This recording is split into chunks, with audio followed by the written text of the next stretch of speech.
In a shocking turn of events, an upright banker finds himself unjustly implicated in the brutal murder of his wife and her lover.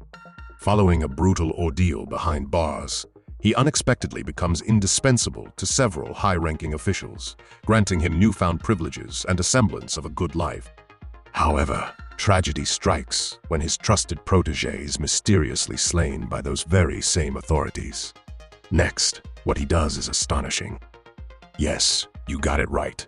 It is the Shawshank Redemption we are discussing today.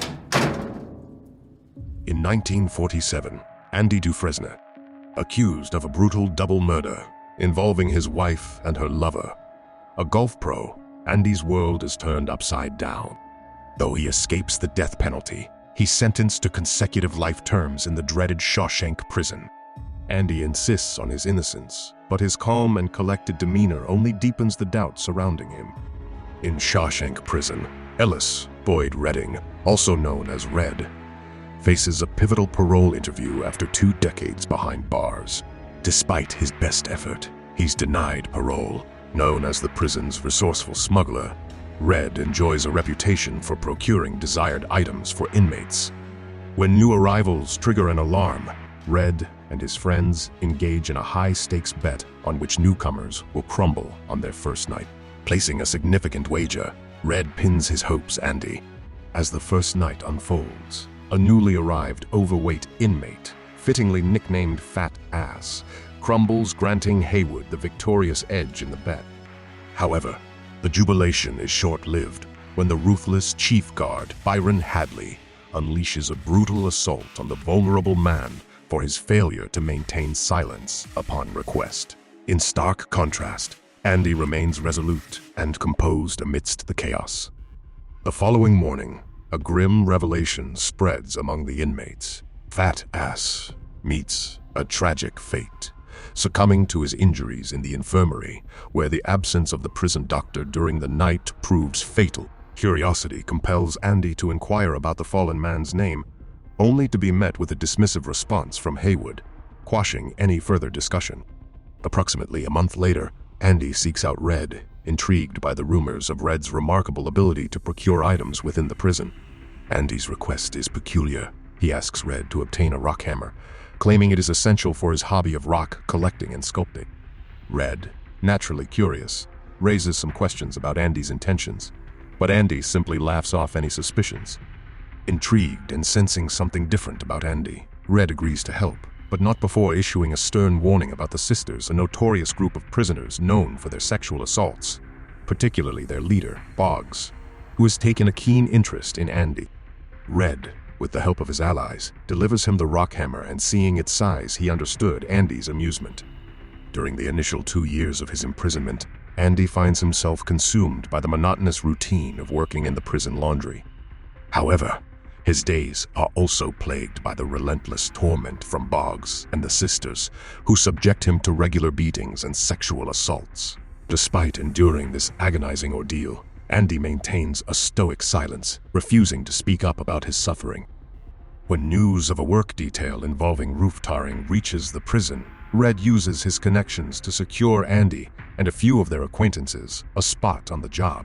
It provides a welcome respite from the mundane routine of prison life. During the assignment, Andy inadvertently overhears Hadley, a prison guard, grumbling about upcoming taxes on an inheritance. Leveraging his banking expertise, Andy approaches Hadley with a proposition to shield his money from the IRS by converting it into a one-time gift for his wife. Initially met with a threatening response, Hadley eventually relents, agreeing to supply the working inmates with the desired cold beers before the job's completion. During a movie screening, Andy approaches Red with another unusual request, asking for actress Rita Hayworth. Red is taken aback by the peculiar demand but agrees to fulfill it. As Andy exits the theater, he once again encounters the menacing Sisters. Andy is confined to the infirmary for a grueling month of recovery. In a twist of fate, Boggs, the leader of the Sisters, receives retribution for his actions. He spends a week in solitary confinement, only to face a merciless beating by Hadley and his cohorts. The severe punishment leaves Boggs permanently debilitated, unable to walk or consume solid food. He is transferred to a prison hospital far away. When Andy eventually emerges from the infirmary, he finds a heartwarming surprise in his cell. Red and their friends have left him a collection of rocks for sculpting, a symbol of their unwavering support. Additionally, adorning the walls is a colossal poster of Rita Hayworth. Warden Samuel Norton becomes aware of Andy's assistance to Hadley and decides to personally conduct a surprise inspection of Andy's cell. As the guards meticulously search for contraband, the warden discovers Andy engrossed in reading his copy of the Holy Bible. Pleased with their interaction, the warden prepares to depart, but almost forgets to return the Bible to Andy. In a moment of unexpected sincerity, the warden encourages Andy to continue reading the Bible, emphasizing that salvation can be found within its pages. Andy is transferred to work in the prison library alongside Brooks Hatlin, an elderly inmate. The true purpose of his transfer becomes apparent when a guard approaches Andy seeking financial advice. Setting up a makeshift desk, Andy begins providing financial guidance and assistance with income tax returns to numerous prison guards. Recognizing an opportunity, Andy also sets out to expand the prison library. He writes weekly letters to the Maine State Senate, appealing for funds to support the endeavor. Andy's financial expertise becomes highly valued, not only by the guards within Shawshank, but also by visiting guards from other prisons during inter-prison baseball matches. Even the warden himself seeks Andy's assistance in preparing his tax returns. The success of his financial support practice strengthens his position and influence within the prison. Tragically, Brooks, who had spent 50 years at Shawshank, succumbs to the effects of institutionalization. Red empathizes with Brooks, recognizing how the walls of Shawshank can become both a source of hatred and, paradoxically, dependence. Despite Andy's efforts to help him adjust, Brooks struggles to adapt to freedom and eventually takes his own life, leaving behind the haunting message "Brooks was here" carved into a wooden beam. After 6 years of relentless letter writing, Andy finally receives $200 from the state, along with a collection of old books and phonograph records for the library. Although the state senate hopes this will satisfy Andy and halt his campaign, he remains undeterred and redoubles his efforts, continuing to advocate for further support. After discovering Mozart's The Marriage of Figaro among the donated records, Andy seizes an opportunity for rebellion. He locks the guard in the warden's office bathroom and plays the record over the prison's PIA system, filling the entire prison with enchanting music. The voices of the women in the opera provide a fleeting sense of freedom to all who listen. Norton, the warden, is infuriated by this act of defiance and demands that Andy turn off the record. In a bold move, Andy defiantly turns up the volume instead. Enraged, the warden orders Hadley to forcibly enter the office. Andy is swiftly sent to solitary confinement for 2 weeks as punishment. However, when Andy is reunited with his friends after his release from solitary, he reveals that the time spent in isolation was surprisingly bearable. He explains that having Mozart's Figaro constantly playing in his mind provided a comforting escape. This notion of finding solace and strength through hope sparks a heated disagreement between Andy and Red. Red argues that hope is dangerous in a place like Shawshank and advises Andy to abandon such notions. Andy, however, implies that this is the path Brooks took, leading Red to storm off in anger. Not long after, Red faces yet another parole hearing, marking his 30th year in prison.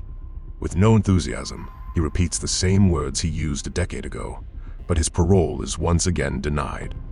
Andy presents Red with a harmonica to commemorate his 30 years, and in return, Red offers Andy a giant poster of Marilyn Monroe to mark his 10-year milestone.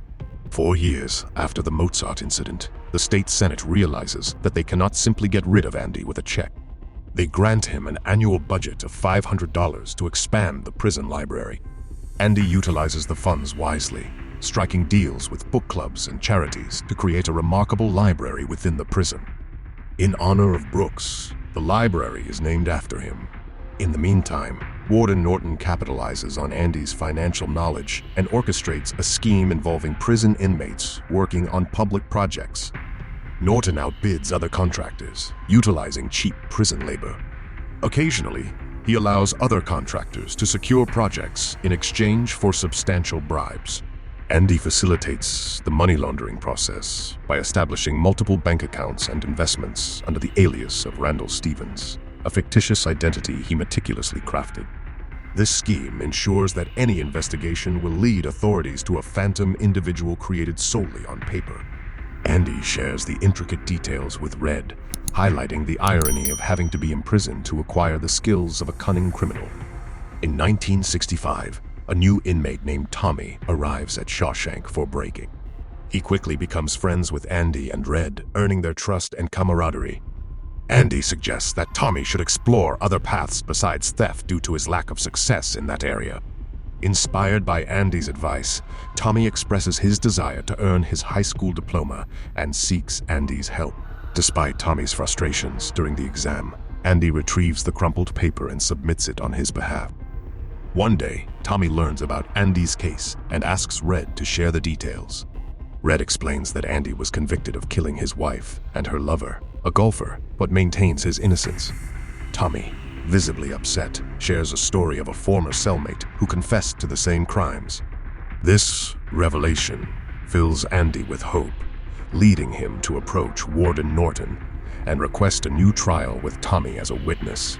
However, the warden reacts unfavorably and orders Andy to a month of solitary confinement as punishment for his audacity. The other inmates are stunned by the unusually long sentence in solitary and begin to realize that Andy may indeed be innocent, having spent close to 2 decades behind bars for a crime he did not commit. Meanwhile, Tommy receives a letter notifying him of his successful completion of the exam, granting him a high school diploma. A guard passes the news to Andy in his isolated cell, eliciting a small smile from him. Later, the warden arranges a private meeting with Tommy outside at night. Norton confirms the veracity of Tommy's story and asks if he is willing to testify on Andy's behalf. Eagerly agreeing, Tommy is met with a smile from the warden, who then signals to Hadley to shoot Tommy, instantly ending his life.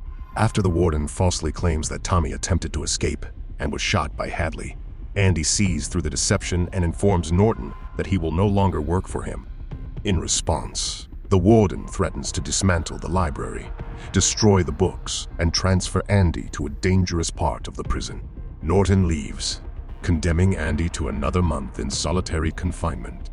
When Andy finally emerges from solitary, he has a heartfelt conversation with Red. He expresses his love for his deceased wife and the guilt he feels for her death, despite not directly causing it.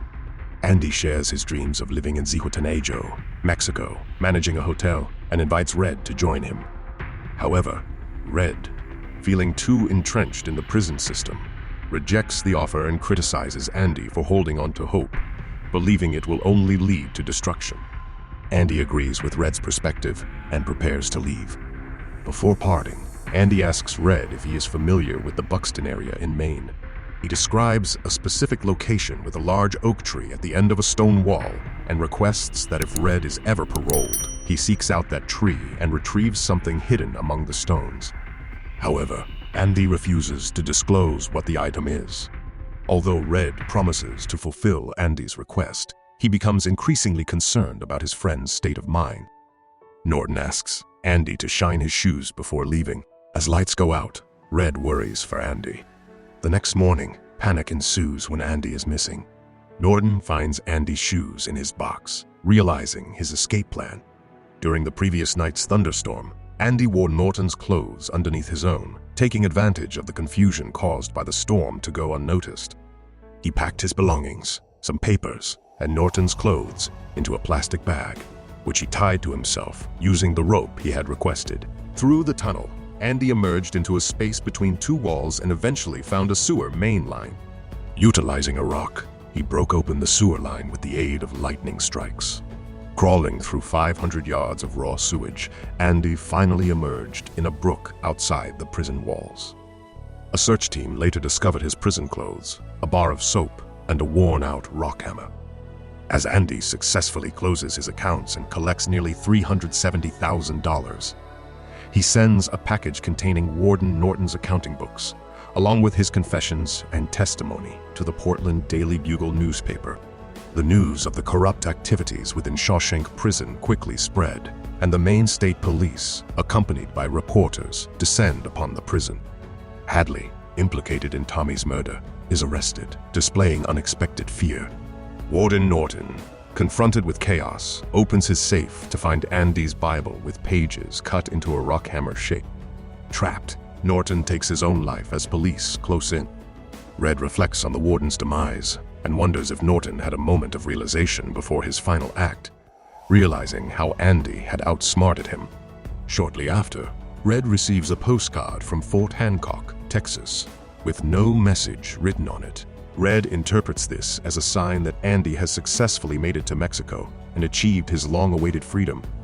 Although Red and his friends pass the time reminiscing about Andy's extraordinary escape, Red finds himself sinking into a sense of melancholy and longing for his absent friend.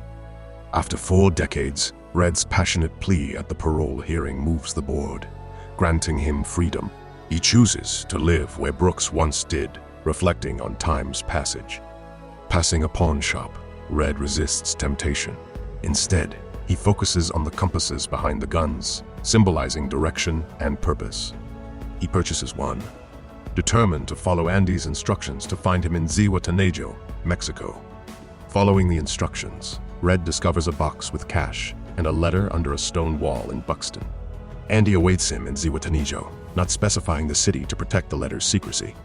Andy's letter mentions a special project needing someone resourceful. Red seizes the opportunity, feeling newfound hope. Leaving a testament on the halfway house beam, Red carves, "Brooks was here." So was Red, honoring their bond. Unfazed by the manhunt, Red violates parole, traveling to Mexico.